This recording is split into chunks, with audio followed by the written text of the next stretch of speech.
오늘은 서부지법 지난 사태 때 구속된 피의자분들의 변호인단이 공정한 수사 그리고 법 집행을 촉구하기 위하여 국회를 찾아왔습니다.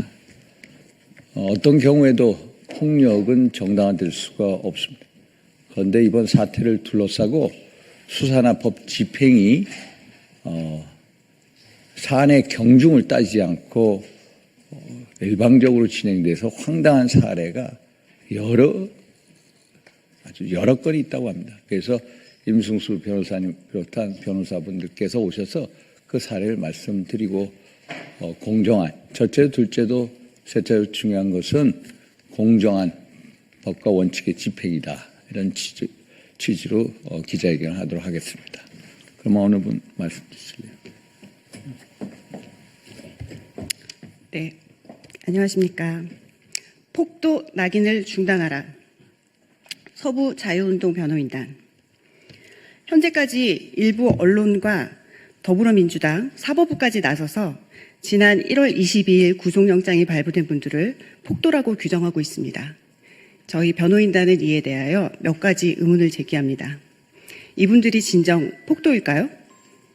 60대 한 여성은 1월 19일 새벽 3시경 서부지법이 혼란에 빠진 이후에 혹시라도 다친 사람이 있으면 보살피기 위해서 이미 통제되지 않는 상태에 있던 서부지법 후문을 통해서 법원 경내로 들어갔습니다.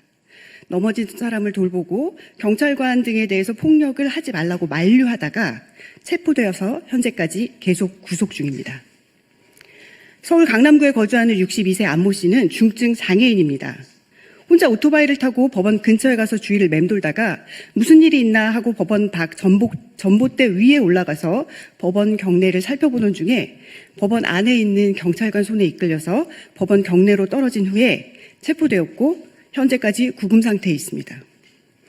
근본 서부지법 사태로 구속 기소된 분들 중에서 대부분은 단순 참가자들이고 심지어 영장 실질심사를 맡으신 국선 변호사가 자신이 맡았던 분들에 대해서 전원 영장이 발부된 사실을 확인하고 깜짝 놀라서 저희 변호인단에 먼저 연락하셔서 구속자들에 대해서 조력을 간곡히 부탁하신 일도 있습니다. 이분들 전부를 폭도로 규정하고 일괄 구속하는 것은 왜입니까? 현재 구속된 분 중에는 어린 시절부터 선천성 알레르기 천식을 앓고 계신 분도 있습니다. 이분은 평생 천식 치료를 받아왔고 1년에도 수차례씩 호흡곤란으로 응급실행을 반복하고 있는 청년입니다.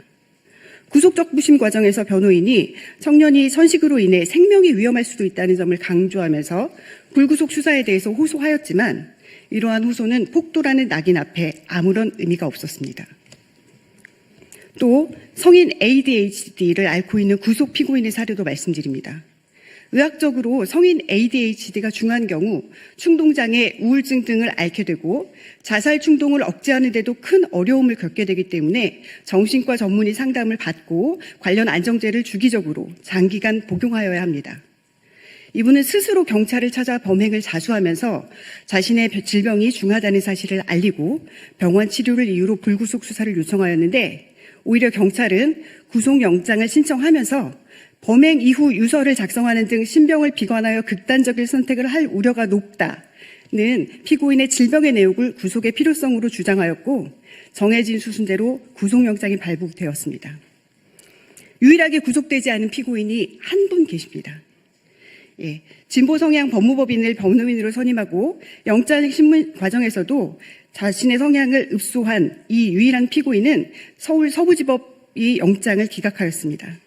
나머지 분들은 모두 구속되셨습니다. 서울 서부지방법원은 이미 편향되어 있다고 할 것입니다. 현장 상황에 대해서도 의문을 제기합니다. 변호인단은 최근 검찰 조사 등을 통해서 법원 CCTV에 녹화된 사건 당시 서부지법 후문이 열리던 상황을 담긴 영상을 확인하였습니다. 그런데 영상 속 1월 19일 3시경 서부지법 후문은 자물쇠 등으로 잠겨있지 않았습니다.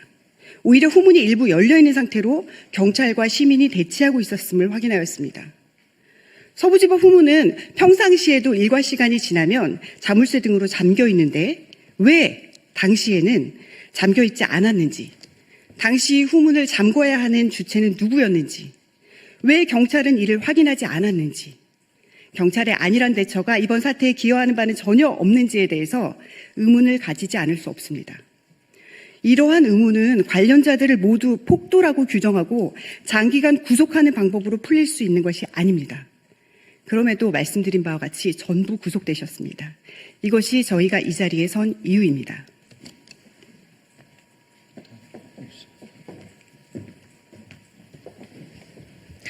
변호인단의 사법부에 대한 요구안. 사법부에 다음과 같은 안을 요구합니다. 첫째, 서울 서부지방법원 인근에서 발생한 공수처 차량 관련 12명의 구속 피고인들에 대한 사건은 서부지방법원 건조물 침입 사건과 분리하여야 한다. 둘째, 구속 그 자체가 형벌로 기능하지 않도록 즉시 석방하여 피고인의 방어권을 보장하여야 한다. 셋째, 개별적인 건강, 정신 및 신체 상태를 고려하여 당장 수감생활 중 병세가 악화될 위험에 처한 피고인을 즉시 석방하여야 한다. 넷째, 최소한의 절차적 정당성, 공정성 확보를 위해 재판은 서부지방법원이 아닌 서울고등법원이 관할하는 다른 법원으로 이송되어야 한다. 다섯째, 민주노총, 대진현 등의 불법 집회와 최근 전동 트랙터의 서울 침공 등 불법 행위와 관련하여 수사기관과 법원은 이들에게 적용한 것과 동일한 기준을 이 사건에 적용하여야 한다. 폭력은 정당화될 수 없으나 한편 누구도 자신이 하지 않았고 또 의도하지도 않은 결과까지 더 씌워져 폭도로 치부되거나 흉악범으로 각인되어서는 안 될 것입니다. 당시 우발적 상황과 격해진 감정에 의한 행위라는 점이 명백함에도 수사기관과 언론은 사전 공모와 배후가 있었다는 결론을 정해놓고 관련 정황을 만들려 하고 있으며 그럼에도 한 달이 넘도록 진행된 수사 과정에서 사전 공모나 배후 지시 등을 인정할 추가적인 정황은 밝혀진 바가 전혀 없습니다. 공정한 재판을 위한 최소한의 전제는 수사기관이 의도한 방향으로 형성된 여론을 바로잡고 서울 서부지방법원이 앞장서서 주도하는 편견을 제거하는 것입니다. 피해를 주장하는 자가 진행하는 재판은 결코 공정할 수 없습니다. 이상입니다.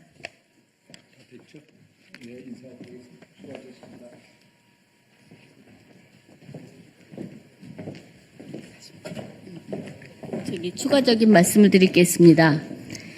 지금 현행범 체포되신 분 말고 긴급 체포되시는 분들이 있으십니다. 그러니까 무슨 유리창을 깨었다든지 뭐 이런 것이 사진에 잡혔던 분들입니다. 네, 그분들 중에서 핸드폰을 그 이미 제출한 경우 이제 이미 제출도 압수는 가능합니다. 이미 제출한 분들에 대해서 포렌식 검사를 하는 거를 본인이 승낙해서 다 마쳤는데도 핸드폰을 환부해주지 않아서 그분들은 자신이 유리창 깼거나 뭐 이런 것으로 인해서 그 법원이 입은 피해에 대해서 조금이라도 빨리 보상하고 싶어서 막 걱정을 하는데 그러려면은 안에 있는 사람은 어떻게 할 수가 없고 가족이 그 핸드폰을 돌려받아서 거기에 그 여러 가지 그 요즘 젊은이들은 뭐 어르신들도 마찬가지지만 핸드폰에 많은 그 공인 인증서를 저장해 놓는다든지 많은 정보를 저장해 놓습니다.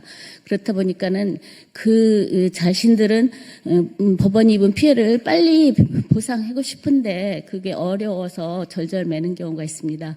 그래서 포렌식 그 검사가 완료된 그 피의자, 피고인들에 대한 핸드폰은 그 본인 또는 본인이 지정한 뭐 가족이겠죠.